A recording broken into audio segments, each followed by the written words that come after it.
Génération Éco. Bonjour à vous toutes et à vous tous, internautes et auditeurs de la planète Éco. Dans cet épisode, nous allons parler de vignes et de biodiversité. Mon invité est Benoît Guéret, vigneron indépendant au domaine de Tartiffume, donc sur la commune de Brissac-Loire-Aubance, dans le Maine-et-Loire. Benoît, bonjour. Bonjour. Est-ce que vous pouvez nous raconter la genèse du domaine de Tartiffume ? Alors moi je suis déjà à la 4e génération. On a trouvé le nom domaine de Tartiffume dans les années 90 en fouinant un petit peu dans les archives.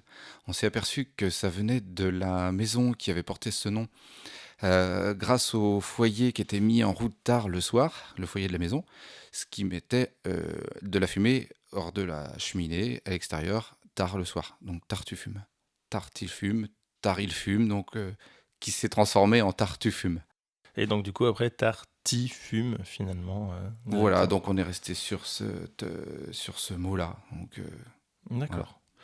Donc vous n'avez pas le label bio, mais vous avez une certification donc, qui est haute valeur environnementale.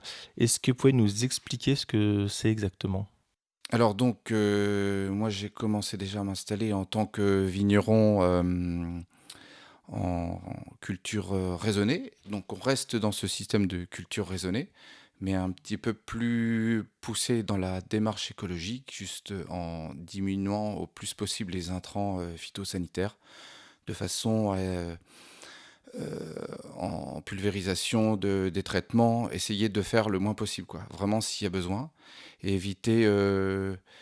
j'ai un exemple pour éviter carrément l'insecticide, c'est la confusion sexuelle pour certains papillons qui empêche la reproduction entre eux. Donc, c'est-à-dire qu'on diffuse dans les vignes des petites capsules, il y en a 500 unités à l'hectare, et ça libère tout au long de l'été des hormones qui empêchent les mâles de retrouver les femelles.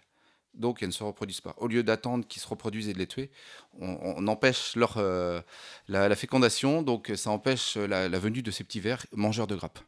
D'accord. Un exemple comme un autre pour la haute valeur environnementale. En ce qui concerne aussi les couverts végétaux, on essaye de labourer le moins possible les vignes pour éviter l'érosion. Donc si le couvert végétal est le plus possible sur la surface, on va éviter tout ça et on va favoriser la la biodiversité au niveau de la surface du sol.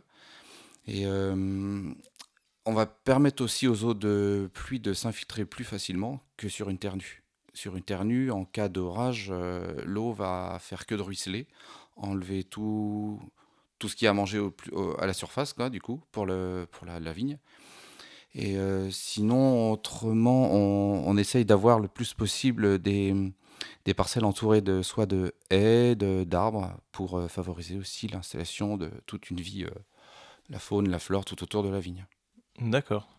Et pourquoi du coup pas avoir choisi une conversion bio ou pour avoir un label bio ? Parce que moi, je pense que le désherbage total, ce qui en est un quand on laboure complètement, ça va à l'encontre de ce que je viens de dire par rapport à l'érosion. Oui. Donc c'est pour ça que je préfère ne pas désherber de cette façon-là, mais d'utiliser un minimum d'herbicides si vraiment il y en a besoin, comme je disais tout à l'heure à propos de la diminution des intrants.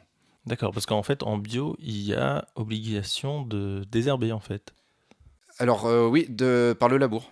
D'accord. C'est un désherbage total, le labour. Si on Ah veut. oui, d'accord. Ah bah, j'apprends quelque chose.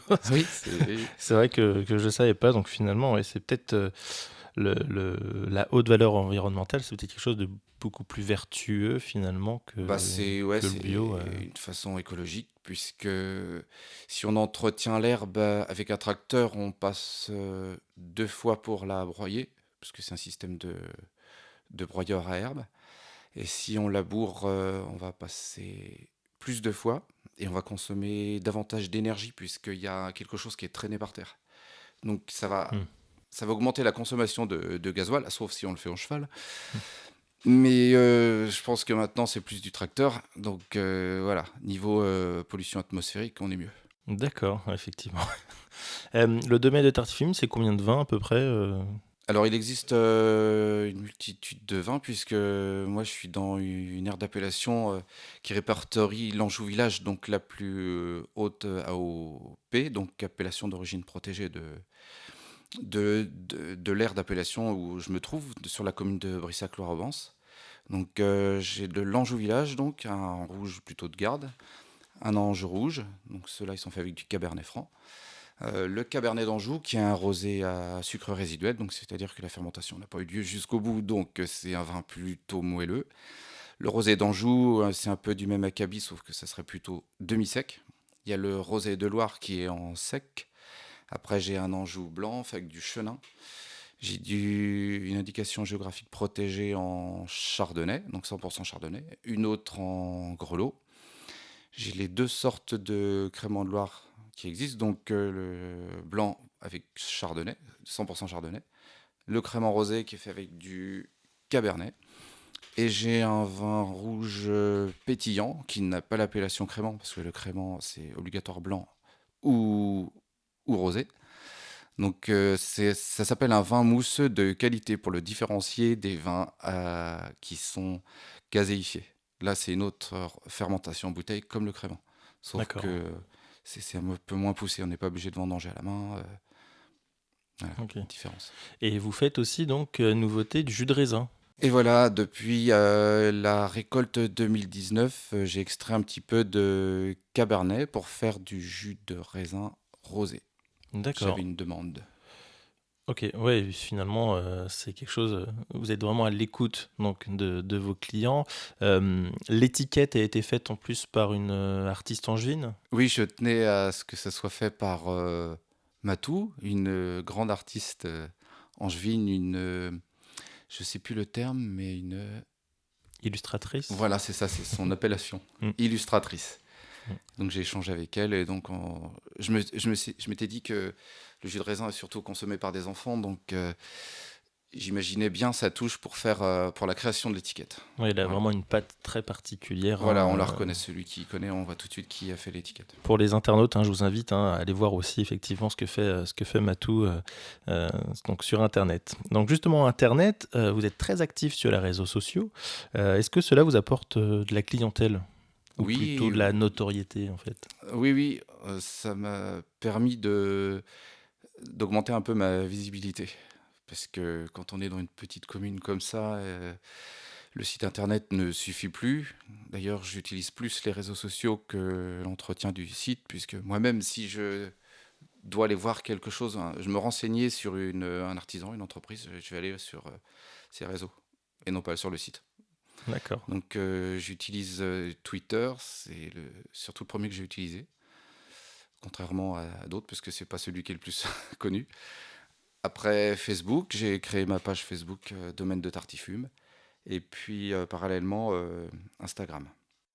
D'accord. Avec beaucoup d'utilisation de stories justement pour montrer le quotidien finalement Oui, c'est ça. Donc ça du explique vigneron. des fois quand il y a une mise en bouteille ou quand il y a de l'étiquetage ou du travail dans les vignes.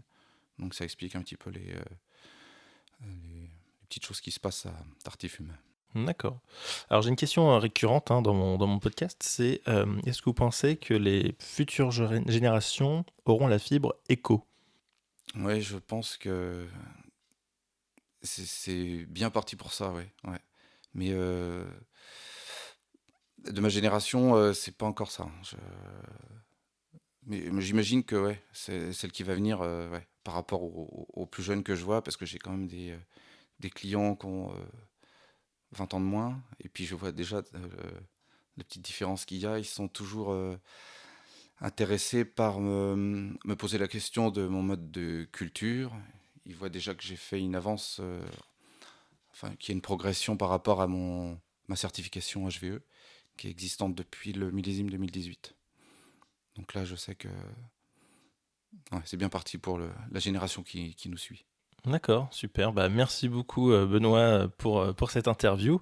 Donc on peut vous retrouver directement au domaine, bien évidemment à Couture, donc dans la commune de Brissac-Loire-Aubance. Et puis donc, sur les réseaux sociaux, n'hésitez pas à suivre Benoît Guéret, donc domaine de Tartifume. À bientôt. À bientôt.